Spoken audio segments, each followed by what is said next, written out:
ওয়াশিংটনে বাজছে নতুন সুর।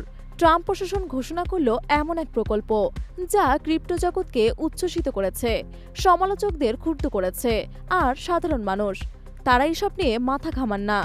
ট্রাম্পের নতুন এক্সিকিউটিভ অর্ডারে বলা হয়েছে, সরকারি দখলে থাকা সমস্ত বিটকয়েন একত্রিত করে একটি কৌশলগত রিজার্ভ গড়ে তোলা হবে। ঠিক যেমন স্বর্ণ ও পেট্রোলিয়াম মজুত রাখা হয়, তেমনই রাখা হবে ক্রিপ্টোকারেন্সি।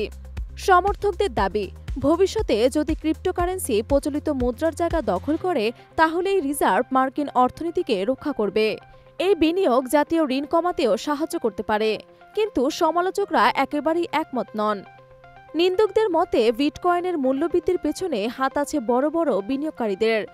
হোয়াইট হাউসে প্রেসিডেন্টের সঙ্গে বৈঠক করতে হাজির হয়েছিলেন ৩ জনেরও বেশি ক্রিপ্টো সিও। এই রিজার্ভ আসলে কয়েকজন ধনী বিনিয়োগকারীর পকেট ভরানোর ফন্দি। ব্লকওয়ার্কসের সহ প্রতিষ্ঠাতা জেসন ইয়ানো উইৎজো বলেন, ফেডারেল রিজার্ভ যদি ডলারকে পুরোপুরি ধ্বংস করে দেয়, তখনই কেবল বিটকয়েন বিকল্প হয়ে উঠবে। বিটকয়েনকে বিদ্যুৎ উৎপাদনের জন্য পুড়িয়ে ফেলা যায় না, গাড়ির জ্বালানি হিসেবেও ব্যবহার করা যায় না। তাহলে এই রিজার্ভটি শুধুই একটি রাজনৈতিক চমক। বাজারে অস্থিরতা প্রবল, ক্রিপ্টোপ্রেমীরা উল্লাস করছে, আর অর্থনীতিবিদরা ট্রাম্পের এই পদক্ষেপকে এক প্রকার জুয়া বলেই মনে করছেন।